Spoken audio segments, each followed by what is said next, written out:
Ովքեր տանը ունեն երիտասարդներ։ Երեխաներ կարծես, որոնք վաղուց այլևս երեխա չեն։ Նրանք արդեն մեծահասակ են, չափահաս են, եւ դրանից ակնկալվում է, որ մեր հարաբերությունների ձևաչափն էլ իրենց հետ պետք է փոխված լինի, բայց այդա մեզ համար շատ դժվար է։ Եվ հաճախ ես ունենում եմ երիտասարդ այցելուների, աղջիկներ, տղաներ, որոնք այսպես խելագարված գալիս են իմ մոտ եւ բողոքում են ծնողների վերաբերմունքից։ Ասում են Անի ջան, ինքը իմ սահմանները չի հարգում, 1000 անգամ կարա զանգի, ուր ես, ինչ ես անում, ում հետ ես, կամ կարա մտնի իմ դարակը, իմ պայուսակը, հեռախոսս անգամ կարա ստուգի։ Ծնողներն էլ ասում են, ախր այ Անի ջան, հիմա դրսում այնքան վտանգավոր է, բա ես չիմանամ իմ երեխան ում հետ է, բա ես չիմանամ ուր գնաց, ուր հասավ, ոնց տուն եկավ։ Երկուսի կողմից էլ դա կարելի է բացատրել, բայց ամեն դեպքում սիրելի ծնողներ, այդ վարքը մեզ չի արդարացնում։ Մենք պետք է իսկապես կարողանանք մեր մեջ ուժ գտնել եւ հաշվի նստել այն փաստի հետ, որ մեր երբեմնի երեխան այլևս երեխա չէ, որովհետեւ երբ որ արդեն հարցը վերաբերվում է չափահասությանը, տարիքին, 17, 18, 20, 23, մենք պետք է գիտակցենք, որ ինչ որ մի փուլում մեր այդ առաջնորդողի, ղեկավարողի, վերահսկողի դերը այլևս փոխվում է ուղեկցողի դերով։ Մենք այլևս դառնում ենք երեխաների կյանքում ընդունող,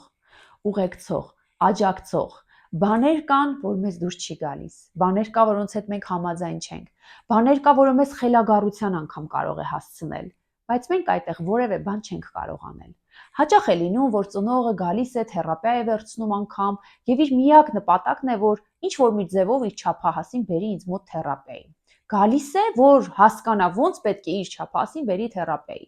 Եվ թերապիայի նյութը կարող է լինել, որ ես չգիտեմ ոնց իրան կտրեմ այդ տղայից, ես չգիտեմ ոնց իրան այդ աշխատանքին, չգիտեմ, առաջնորդեմ, ոնց իրան նենց անեմ, որ ինքը այսինչ բանը անի կամ այնինչ բանը չանի։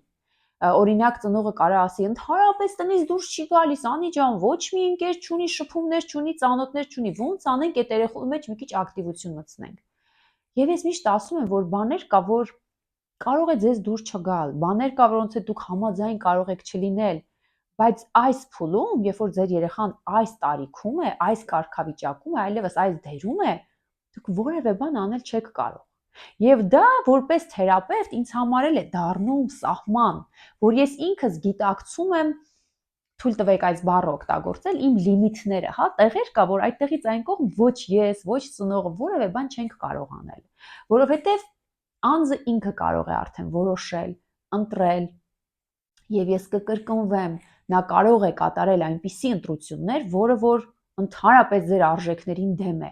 ընդհանրապես ձեր աշխարհընկալմանն ու պատկերացումներին չի համապատասխանում։ Բայց մի պահ եկեք պատկերացնենք, սիրելի ծնողներ, եթե դուք չեք ցանկանում ընդունել, որ ձեր դիմաց այլևս կանգնած է հասուն անձ, ինչ կարող է տեղի ունենալ։ Ես գիտեմ բազում նմանօրինակ դեպքեր։ Տարբերակ 1. Ամբողջ օրը տան մեջ կռիվ ու պատերազմ է, որովհետև ծնողները արճակատվում են երեխայի ամեն ընտրություններին, կրոնական հայացքներին, ճաշակին, նախասիրություններին, հարաբերությունների ձևաչափին, իր օրակարգը ժամանակը պլանավորելու ձևին, կերպին, եւ ամբողջ օրը տունը կռիվ է, խոսակցություն է, խռովություն է, ամիսներով կարող են իրար հետ չխոսել։ Տարբերակ 1. Կռիվներ ու պատերազմներ։ Տարբերակ 2. Ուղղակի արդյունքում ձևավորվում է կախյալ տիպի անձ, որը որ հասուն է, նա մեզ արդեն 23-25 տարեկան տղամարդ է, աղջիկ է, հա, հասուն անձ է, բայց նա ամբողջությամբ կախված է ծնողից։ Դա ծնողին շահավետ չէ այն դեպքում, երբ որ այդ երեխան սկսում է ֆինանսապես էլ իրենից կախվածության մեջ լինել։ Բայց ծնողը մի պահ չի պատկերացնում, որ եթե մենք ամենատարրական բազային հարցերում մեր երեխայի տեղը որոշում ենք կայացնում, մեր երեխայի տեղը իր հարցերը լուծում ենք, մեր երեխային ուղղորդումներ ենք անում, ոնց պիտի աշխատանք գտնի, հա, ես օրինակ մի հատ այցելու ունեի, իրանք ամուսիններով Ամերիկայում էին, տղան այսպես արդեն հոգնած, զզված, թողել էր ամեն ինչ, գալիս էր Հայաստան, մենակ ապրել իրենց այստեղի տանը։ Մայրը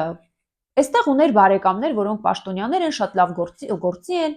Ինչ արեց, ինքը այնտեղից արդեն նախապես զանգել էր իր բարեկամին, ասել էր, որ տղաս գալիս է, խնդրում եմ, այսինչ բանը սենց արեք, այնինչ արդեն ինքը աշխատանք էր գտել երեխայի համար։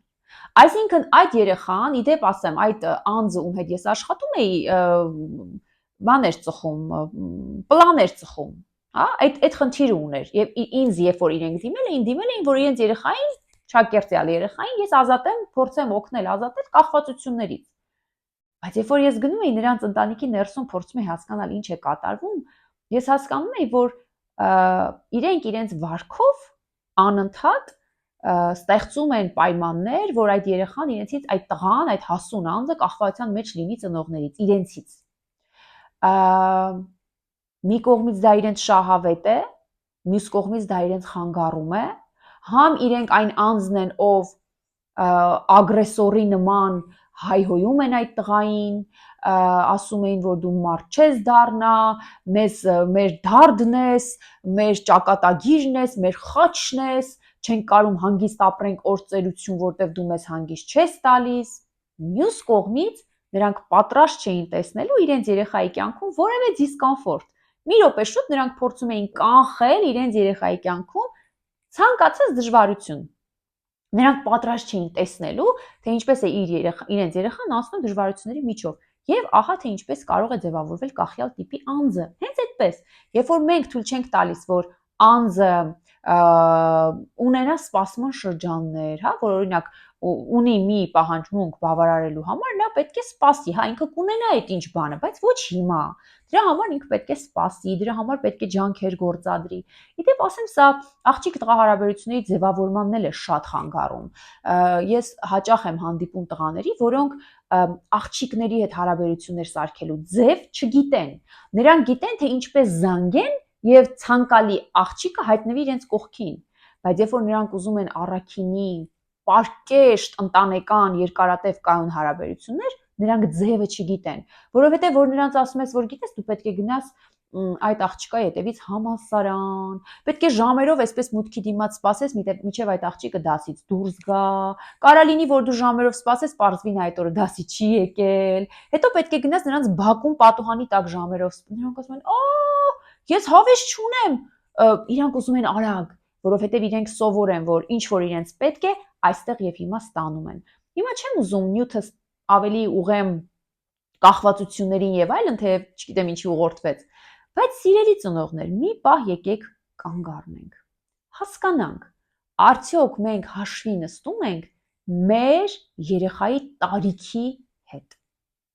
Թե մենք շարունակում ենք իր հետ խոսել այնպես, ինչպես խոսում էինք 6 տարեկանում։